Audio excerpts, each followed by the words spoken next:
You are sitting in the garage at Monaco. The car beneath you is worth more than most people will earn in a lifetime.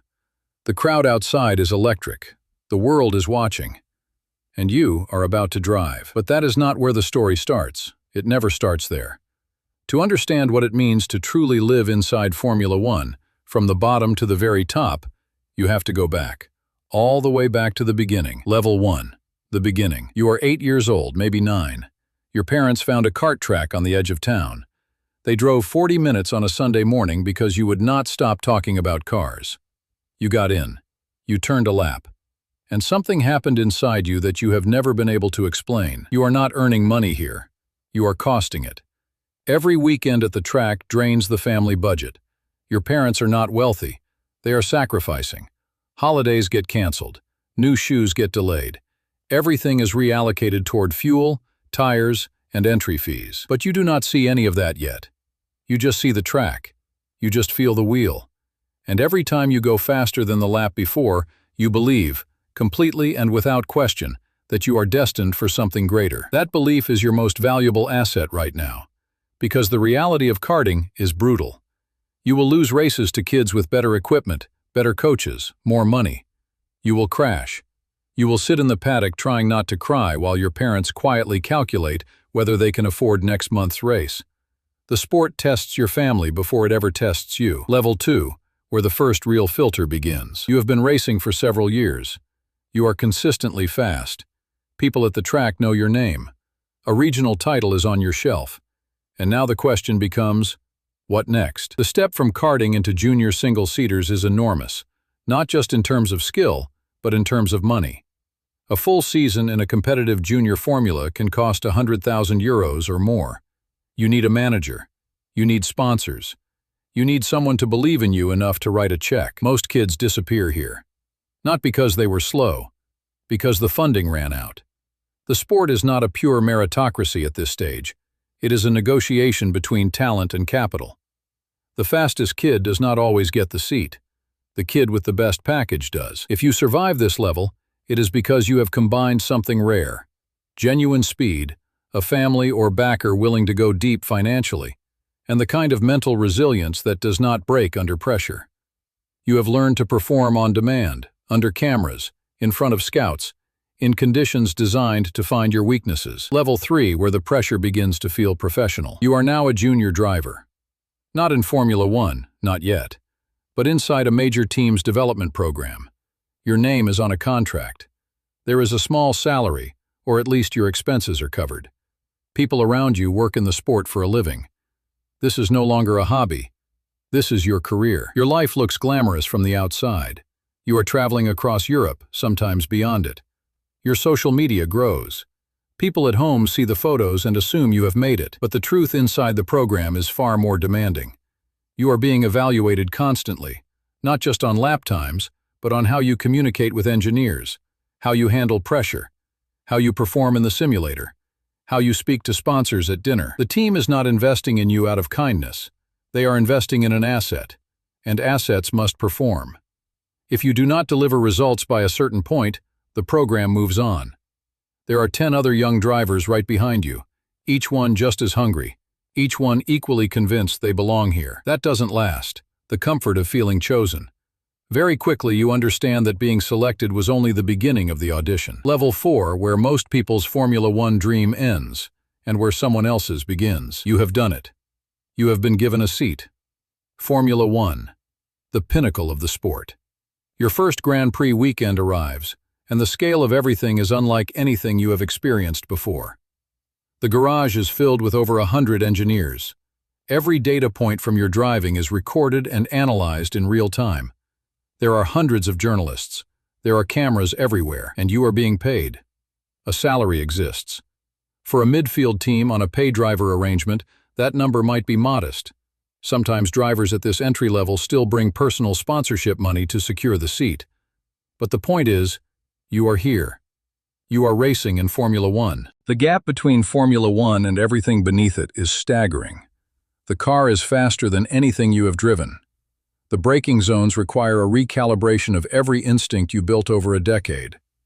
You arrive at corners at speeds that feel genuinely impossible, and you have to be calm enough to hit your marks with millimeter precision. The mental load is enormous. Between races, you are in the simulator, in meetings, in physio sessions, in media commitments. You might spend 5 days at the factory before flying to the next race.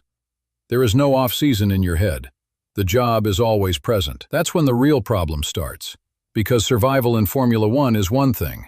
Progress is another entirely. Level 5, where the sport divides into two completely different worlds. On one side, the backmarker teams, the ones fighting for points when others are fighting for wins. Your world here is defined by limitation. The car is not fast enough to challenge the front. Every result requires an extraordinary effort to extract something the machine simply was not designed to give. There is pride in this. There is craft. But there is also a quiet frustration that you carry with you every race weekend. On the other side, the front-running teams. And this is a different sport entirely. The resources, the infrastructure, the sheer depth of human talent applied to making you faster. It is almost incomprehensible. You are in a car capable of winning.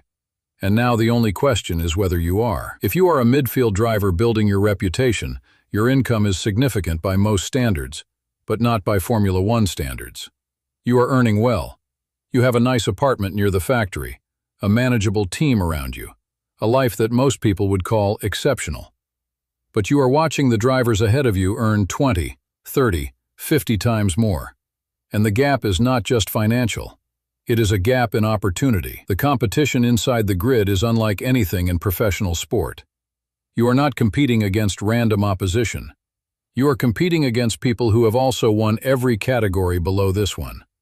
Everyone here was the fastest kid in their country. Everyone here sacrificed their childhood for this.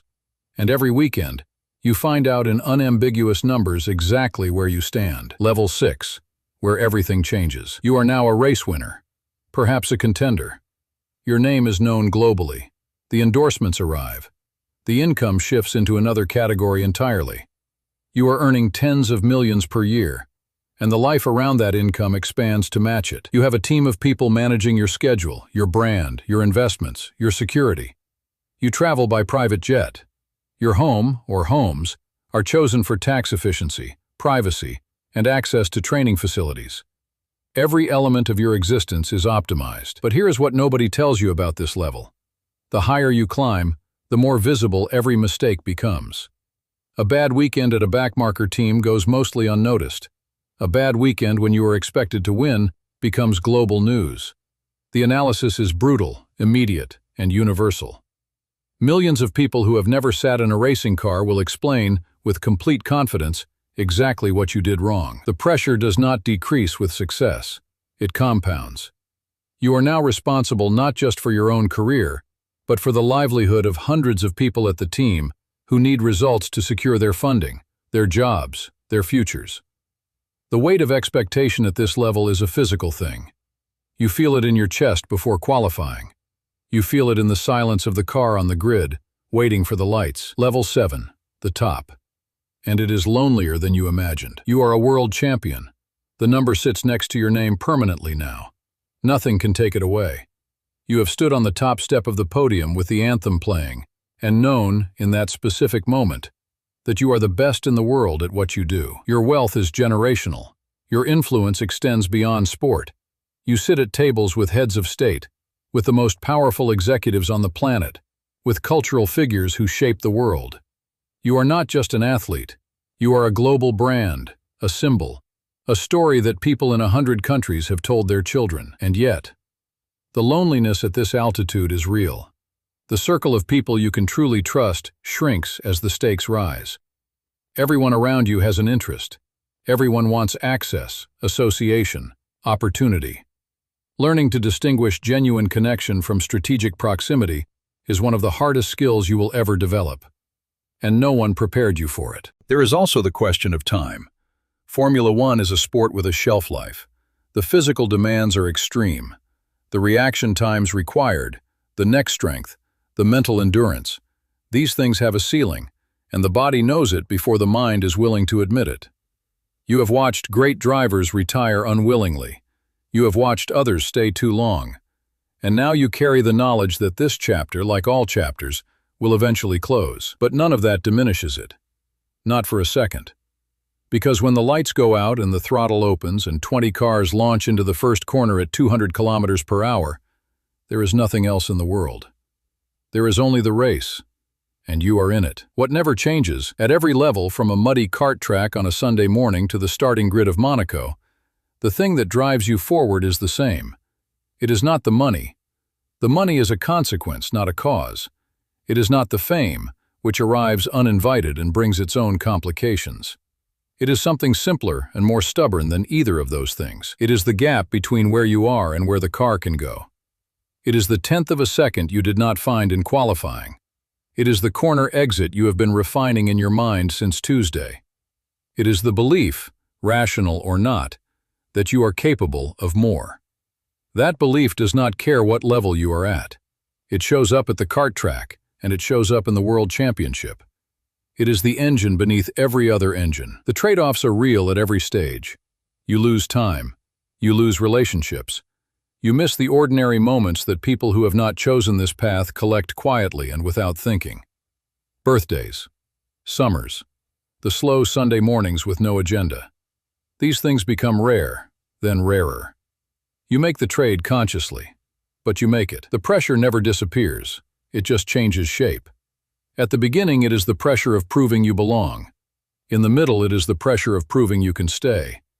At the top, it is the pressure of proving that what you achieved was not luck, was not circumstance, was not a window that closed as soon as you stepped through it. And the competition, the pure, relentless, unforgiving competition, is constant. The sport does not reward sentiment. It does not care how hard you worked, how much you sacrificed, how long you waited. It only cares about the lap time. That clarity is brutal. It is also, in its own way, the most honest relationship you will ever have. So the question was never really about Formula One. The question was about you, about how much you are willing to give for something that may never fully give back, about whether the version of yourself that crosses the finish line first, at any level, in any race, is worth the version you left behind to get there. Most people never have to answer that question honestly. You do. Every single lap.